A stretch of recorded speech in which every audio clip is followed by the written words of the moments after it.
Everyone, मैं हूँ ऋतु। मेरे चैनल में आप सभी का बहुत बहुत स्वागत है। आज मैं बात करने वाली हूँ सेक्स एजुकेशन के बारे में कि बच्चों को कौन सी उम्र में, किस वक्त या कौन सी सही उम्र होती है बच्चों को इस एजुकेशन देने की और हमें कैसे देनी चाहिए। और सबसे पहली बात जो डिस्कशन करनी बहुत ज़रूरी है कि लोग सोचते हैं कि सेक्स एजुकेशन का मतलब सेक्स का एजुकेशन देना। इट्स एब्सोल्युटली रॉन्ग थिंकिंग, क्योंकि इसके अंदर बहुत सारी चीज़ें आती है। सिर्फ आप इंटीमेट कैसे होंगे, उसके पोजीशंस क्या होंगे, ये सिर्फ ये एजुकेशन के अंदर नहीं आती। सारी चीज़ें कि आप बच्चे को क्या क्या सिखा सकते हो, आप बच्चे को कैसे अवेयर कर सकते हो, सारी चीज़ें मैं आपको पार्ट बाई पार्ट इस वीडियो में बताऊंगी। और लड़का लड़की दोनों के बारे में बताऊंगी, ताकि एज पेरेंट्स आपको मतलब ये दिक्कत ना हो कि मेरा तो बेबी बॉय चाइल्ड है या फिर बेबी गर्ल चाइल्ड है, तो मैं बच्चों को कैसे, लड़कों को कैसे सिखाऊं या फिर लड़कों को कैसे सिखाऊं। सारी चीज़ें मैं इस वीडियो में बताने वाली हूँ। इतनी ओपनली ही ना सही, मैंने एक चीज़ देखी है अपने पेरेंट्स के अंदर कि वो ये कोशिश करते रहे कि मैं अवेयर रह सकूँ, मैं सारी चीज़ें जान सकूँ और सारी चीज़ों से दूर रह सकूँ, अपने करियर में फ़ोकस कर सकूँ, अपने पढ़ाई में फ़ोकस कर सकूँ। तो वो अपने तरीके से हमेशा मुझे समझाते रहे और ये चीज़ें ना आज मैं बहुत अच्छी समझती हूँ कि वो मुझे क्या समझाने की कोशिश करते हैं। तो अब मैं अपने तरीके से आपको बताऊँगी कि क्या करना चाहिए, क्या नहीं करना चाहिए। एज पेरेंट्स आप खुद ही समझ जाओगे। जैसे कि हमारे जो बच्चे होते हैं ना, वो अभी इंटरनेट बहुत देखते हैं या फिर टीवीज़ वगैरह बहुत देखते हैं, और टीवीज़ में बहुत टाइप के एड्स आते हैं, यानी कि प्रोटेक्शन के रिलेटेड ऐड आते हैं या फिर अंडर गारमेंट्स के रिलेटेड ऐड आते हैं, बहुत सारी चीज़ें। तो आपको आपका बच्चा पूछ ही सकता है, जैसे कि बच्चों से रिलेटेड ऐड आते हैं कि बच्चा कंसीव हुआ तो डायपर के ऐड आते हैं, तो मम्मा ये क्या है, मम्मा ये बच्चा कहाँ से आया, या फिर मम्मा ये क्या चीज़ है। डायरेक्टली आपका बच्चा क्वेश्चन कर ही सकता है। तब हेजिटेट ना हो, ऐसे अनकंफर्टेबल ना हो जाए उनके सामने, अरे मेरा बेटा क्या पूछ लिया या फिर अरे मेरी बेटी क्या पूछ रही, मैं क्या जवाब कैसे दूँगी। ऐसे नहीं है, कुछ स्वीट सा उनको आंसर दे दीजिए। एज लाइक कि अगर आपका बेटा या फिर आपकी बेटी आपको पूछती है कि मम्मा बच्चा कहाँ से आया, तो हम क्या जवाब देते हैं कि एक परी आके बच्चा देगी। यार नहीं, हमारे उनके माइंड में ऐसे डायरेक्टली कोई की गलत इन्फॉर्मेशन नहीं देनी है कि बच्चा परी ला के छोड़ देता है। नहीं, आप उनको उस उम्र में, छोटी सी बच्चे की उम्र में ये आप कह सकते हो कि बेटा बच्चा माँ के पेट से आता है। यानी कि आप जब छोटे थे ना, बहुत छोटे थे, तो आप मेरे पेट के अंदर थे, जब बड़े हो गए तो आप मेरे पेट से बाहर आ गए। वो ना इतने में ही सेटिस्फाइड हो जाता है। तो धीरे धीरे जब एज बढ़ने लगती है तो आप उनको और भी ज़्यादा चीज़ सिखा सकते हो। एज लाइक कि जब प्यूबर्टी एज बच्चे क्रॉस करने लगते हैं तो बच्चों के अंदर बहुत सारी क्यूरियोसिटी आ जाती है। जैसे कि हम भी जब उस उम्र में थे तो हम में भी थी, अभी तो और ज़्यादा होने लगी है बच्चों में। और ये जो एजुकेशन है ना, ये एजुकेशन देना इसीलिए इतना ज़रूरी है कि इसके अंदर प्राइवेट पार्ट्स से रिलेटेड क्वेश्चन आंसर होते हैं, इसके अंदर प्यूबर्टी रिलेटेड क्वेश्चन आंसर होते हैं, इन्फेक्शन, प्रोटेक्शन, सारी चीज़ें जो एक बच्चे को सही उम्र में जाननी बहुत ज़रूरी है। इससे क्या होता है, बच्चे सही उम्र में अवेयर हो जाते हैं, जैसे कि गुड टच क्या है, बैड टच क्या है। कोई गलत इंटेंशन से छूने की कोशिश करे तो वो कैसे अवेयर हो सकते हैं, कैसे वो सेफ्टी कर सकते हैं। ये सारी चीज़ें ही इस गाइडलाइन में आती हैं।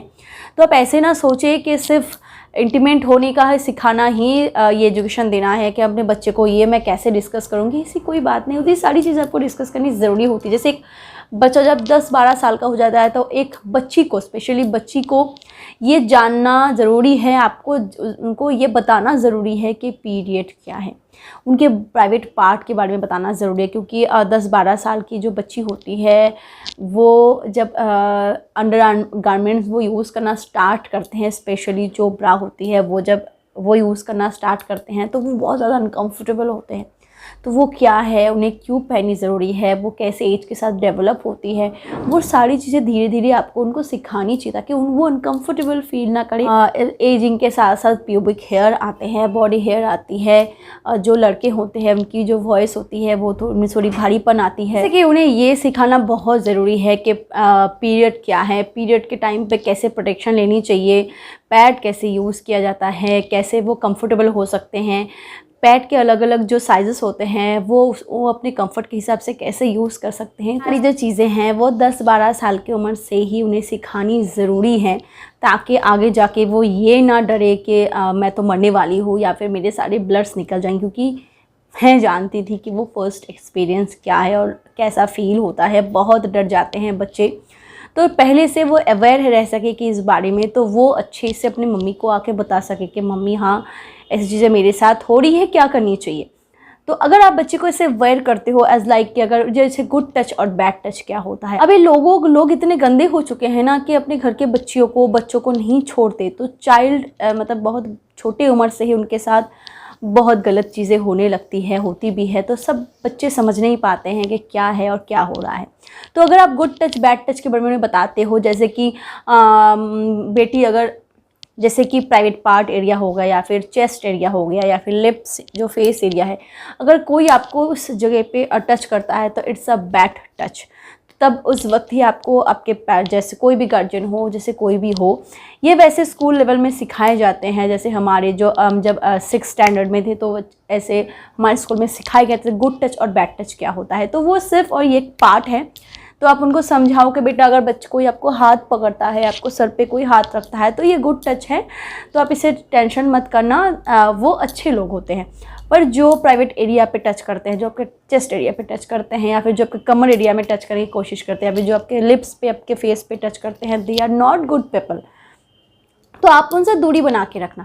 ये जो एक सीख होती है, ये अगर आप बच्चे को सिखाते हो बहुत छोटी उम्र में, तो बच्चे ऐसे लोगों से दूर रह सकते हैं और आपके बच्चे बच सकते हैं। जैसे कि जब बच्चे प्यूबर्टी एज को क्रॉस करते हैं तो उनमें बहुत ज़्यादा क्यूरियोसिटी आ जाती है, उनके हार्मोनल चेंजेस होने लगते हैं बॉडी में। तो उस उम्र में ही गर्लफ्रेंड बॉयफ्रेंड्स बहुत आजकल जो एक ट्रेंड है तो बहुत बढ़ चुका है। आज 13-14 साल के बच्चे भी गर्लफ्रेंड्स बनाने लगे हैं।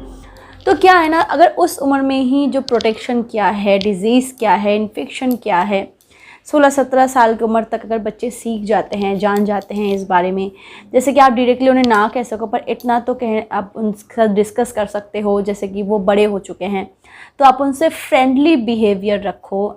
इससे क्या होता है, अगर उनको कोई भी प्रॉब्लम होती है तो डायरेक्टली वो आपको आके बताएंगे कि क्या हो रहा है, क्या नहीं हो रहा है। कोई भी अगर उनके साथ गलत कुछ करता है तो वो डरेंगे नहीं, आपको आके खुद बताएंगे और उनकी लाइफ सेव हो सकती है। तो प्रोटेक्शन चीज़ें क्या है, डिज़ीज़ क्या है, इन्फेक्शन क्या है। जैसे कि फीमेल को बहुत ज़्यादा इन्फेक्शन की प्रॉब्लम होती है लड़कों के तुलना में, क्योंकि फीमेल की जो प्राइवेट पार्ट होती है वो थोड़ी सी मतलब रिपोर्टिंग सिस्टम की वजह से उनमें बहुत सारे मतलब चीज़ें होती है जो उनके बॉडी में क्रिएट होती है, फिर वो पास आउट होती है। तो उनको ये सारी इन्फॉर्मेशन देना बहुत ज़रूरी है कि उनको क्या करनी चाहिए। अंडरवेयर से रिलेटेड उनको सारी चीज़ें बतानी चाहिए कि अंडरवेयर में अगर कुछ सफ़ेद सफ़ेद दिखता है तो वो क्या है और वो क्यों होता है और आपको क्या करनी चाहिए। प्राइवेट पार्ट हाइजीन रिलेटेड मतलब एजुकेशन उनको देनी चाहिए, उनको नॉलेज होनी चाहिए कि कैसे प्राइवेट पार्ट को क्लीन किए जाते हैं, कैसे वो आप उन्हें इन्फेक्शन से बचा सकते हो। सारी इन्फॉर्मेशन इस गाइडलाइन में आती है जो आपको आपके बच्चे को देनी चाहिए। बहुत सारे पेरेंट होते हैं जो हमारे बॉडी पार्ट को अलग अलग नाम से बुलाते हैं, पर आपको ऐसा नहीं करना है। जब बच्चे आपको पूछते हैं कि मम्मा इस बॉडी पार्ट का नाम क्या है या फिर मम्मा ये क्या है, तो आपको जो ओरिजिनल बॉडी पार्ट नेम है एज पर एज, यानी कि वो छोटी सी 3 साल की बच्ची को तो आप डायरेक्टली कुछ नहीं कह सकते, पर 3 साल के बच्चे से पूछते भी नहीं है। जब बच्चे पूछते हैं तो उनमें क्यूरियोसिटी आ गई है, आप इतना तो समझ सकते हो, तो उनको ओरिजिनल नेम से बुलाओ। अगर मम्मी पूछती कि मम्मा ये बॉडी पार्ट क्या है, तो आप उनको डायरेक्टली कह सको कि जो उनकी बॉडी प्राइवेट पार्ट है उनका ओरिजिनल नेम क्या है। जैसे कि हम आँखों को आँखें कहते हैं, कान को कान कहते हैं, हाथ को हाथ कहते हैं, वैसे ही आप जो प्राइवेट पार्ट एरिया है उनकी जो ओरिजिनल नेम है वो आप उनको बताओ ताकि बच्चे कंफ्यूज ना हो। आजकल जो बच्चे हैं वो बहुत ज़्यादा स्मार्ट है, अगर आप उनको कुछ सिखाओगे भी नहीं तो वो इधर उधर से सीख ही जाते हैं। बहुत सारे ऐसे वीडियोस है जैसे कि प्राइवेट पार्ट क्लीनिंग के बारे में हो गया या फिर हेयर क्लीनिंग के बारे में हो गया या फिर हाइजीन के बारे में हो गया। फीमेल के लिए सारी वीडियोस बहुत सारी अवेलेबल हैं। तो अगर आप उनको नहीं बताओगे तो मेरे जैसे बहुत सारे यूट्यूब पे चैनल है जहाँ पे ऐसे सारे वीडियोस बनते हैं, कुछ सही भी होते हैं, कुछ गलत भी होते हैं। हो सकता है कि आपका बच्चा कोई गलत तरीका अप्लाई कर ले और उनको प्रॉब्लम हो जाए। तो आपको हर चीज़ आपके बच्चे को सिखानी चाहिए, बिकॉज़ वो आपके बच्चे हैं और आप उनकी ढाल हो। आपसे वो सारी चीज़ें अगर सीखेंगे, पेरेंट्स से ज़्यादा कोई भी टीचर बच्चों के लिए हो ही नहीं सकता। तो अगर आप अपने बच्चे को सारी चीज़ें सिखाते हो, को अच्छे से गाइडेंस मिलती है और वो कभी भी कुछ चीज़ों के लिए हेजिटेट नहीं करते आपसे पूछने के लिए कि मम्मा ये करना चाहिए कि नहीं करना चाहिए। इंटरनेट जो होती है वो गुमराह करने के लिए पॉइंट 1 पे आता है, जैसे कि इससे अच्छा भी होता है, इससे बुरा भी होता है। तो आपको उस बारे में बच्चों को अवेयर करनी चाहिए कि क्या करने से उनकी लाइफ स्पॉइल हो सकती है। जैसे कि टीनेज एज में जो टीनेज प्रेगनेंसी होती है वो उनके लाइफ को बिल्कुल ख़राब कर सकता है, उनकी फोकस आउट हो सकती है। तो कैसे वो उनसे बच सके, अपने तरीके से आप उन्हें समझा सकते हो। जैसे कि मेरी मम्मी जो होती थी ना, वो हमेशा ये मुझे बताती थी कि बेटी ऐसी कोई काम मत करना जिससे हमारी नाक कट जाए, या फिर ऐसी कोई काम मत करना कि तुम्हें झुक के चलना पड़े, या फिर अगर कोई भी तुम्हें पसंद हो ना तो मुझे डायरेक्टली आके बताना, भागना मत, या फिर कुछ गलत नहीं करना, कोई गलत काम नहीं करना बेटी, क्योंकि ये तुम्हारी ज़िंदगी है। तो ऐसे मम्मी ना हमेशा मुझसे बात करती रहती थी, मम्मी पापा इवन दोनों हमसे मुझसे बात करती रहती थी कि क्या सही है, क्या गलत है, क्या नहीं करना चाहिए, क्या करना चाहिए। जैसे कि मम्मी ये कहती थी कि पहले अपने पैरों पे खड़ा हो जाओ, फिर कुछ भी करो, तुम्हें कोई नहीं कुछ बताएगा, पर अपने पैरों पे जब तक खड़ा नहीं होते ना तब तक कुछ करने का फ़ायदा नहीं है। तो ऐसे मम्मी हमेशा मुझसे डिस्कस करती रहती थी।